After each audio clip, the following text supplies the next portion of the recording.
Brand new Fox News poll released just moments ago. Donald Trump widening his lead. He's now at 39%. Ted Cruz in a solid second at 18%. Everybody else fading away.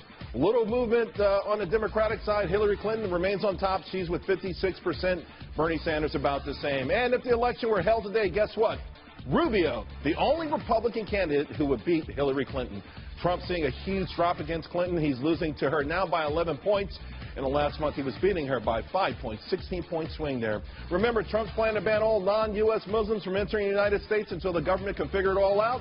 Well, 50% of all voters are in favor of that plan. So let's dig in this deeper. Daron Shaw, Republican consultant for the Fox News poll. All right, Daron, it just seems like Trump gets stronger and stronger and stronger. Yeah, we're kind of a broken record here, aren't we? We have events, we have debates, we have speeches, we have, external events in the world, and for some reason they all seem to help the Donald, don't they? They all seem to help the Donald, and here's the thing, the political class, all the experts that I know who've been in this game for a long time say there's no way he's going to win regardless of the polls. So where's the disconnect? What am I missing? Because every time these polls come out, he's stronger.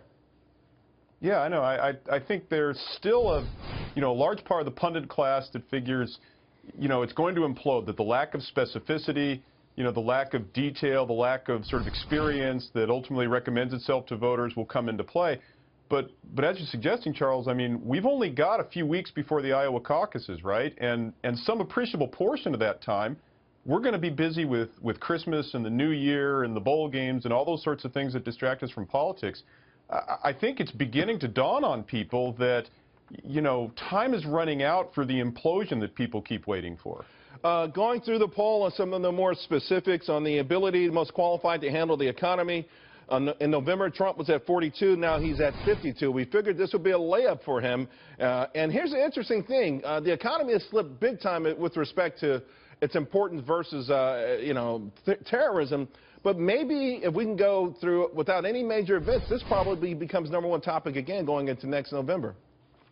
I think you're right. I mean, the economy, as you know, dominates the electoral calculus for most people. And I think there's a sense that, as we're talking about these sort of events that have occurred in the world, in Paris and San Bernardino, and these have kind of pole vaulted terrorism and national security to the front of voters' minds.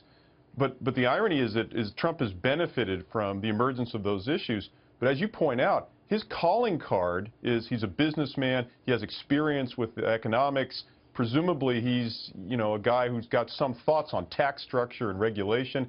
And so the irony is we're waiting for the implosion, and yet if the other items and issues fade, isn't Trump pretty well positioned against the other Republican candidates? He's very well positioned, if the election's about the economy. And if it's not, let's just say ISIS continues to dominate, God forbid, maybe something else happens between now and then. 49%, Ted Cruz followed at 17%. So once again, you've got Donald Trump on top. You mentioned specifics earlier. During the debate, he was asked about the triad. It's our nuclear deterrent. It's worked for the last 50, 60 years. And he had no clue what it was. And it doesn't matter. When it comes to the nuances of this, it just doesn't seem to matter. Yeah, I think his response was, well, it's nuclear. That's bad, right? And, we got to be tough. Well, it's amazing, you talk about the Teflon Don. I think we got the Teflon Donald here. But I think, getting back to your original point, what is going on? I simply think here's a candidate who seems to get what voters are thinking about, to have an intuitive grasp of what's important and what's not. And even a skilled politician like President Obama has not been able to sort of accomplish that over the last couple of months. He seems to keep misplaying his interpretation of events in a way that doesn't resonate with voters. Donald Trump seems to be brilliant at that. No matter what happens, he seems to be able to crystallize voter sentiment. Maybe not voter policies or proposals that are going to be particularly effective, but voter sentiment. And that goes a long way in a primary. Yeah, there's no doubt about it. And speaking of which, let's say he wins the primary. Going against Hillary, he has dropped dramatically. There's been a 16% swing, 16 percentage point swing. He was beating Hillary in November. Now she is crushing him. The Democrats saying they would love to see them run against each other. So, and by the way, I just want to let the audience know also, when it comes to the Muslim ban, 50% of people agree with Donald Trump, but if you take his name off of it, that number shoots even higher. So it feels like in a general election, he's not necessarily doing himself any favors yet. Yeah, I think that, there are two dynamics going on here since the last Fox poll we did in November, last national poll. One is that he's improved his position with Republicans and Republican primary voters, and that's what we've been talking about. At the same time, he was up 5 points in a head-to-head against Hillary in our November matchup. Now he's down 11, and that is 49 to 38. He runs the least well against Hillary compared to all the other major Republican candidates. Rubio, Cruz, Carson all do better against Hillary.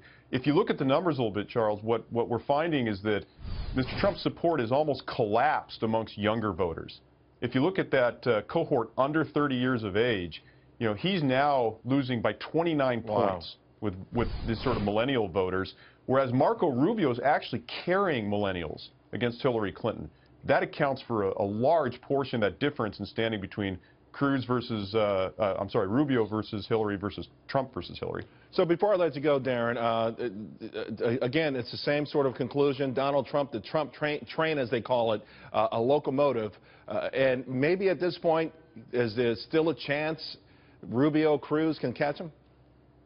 Yeah, we ran some hypothetical matchups. We basically asked, what would you think if only these four candidates were running? And we tested the top four.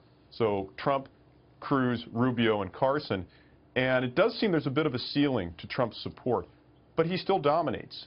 I think what you're going to have to see, Charles, is the collapse of a lot of these other candidacies and their support going almost uniformly to one of these other alternative candidates. Right. If that happens, it becomes a two-way or a three-way, maybe the dynamic shifts. But right now, he's on the A train. All right, Daron Shaw, have a great weekend. Really appreciate it. Thanks a lot. You too. All right, listen.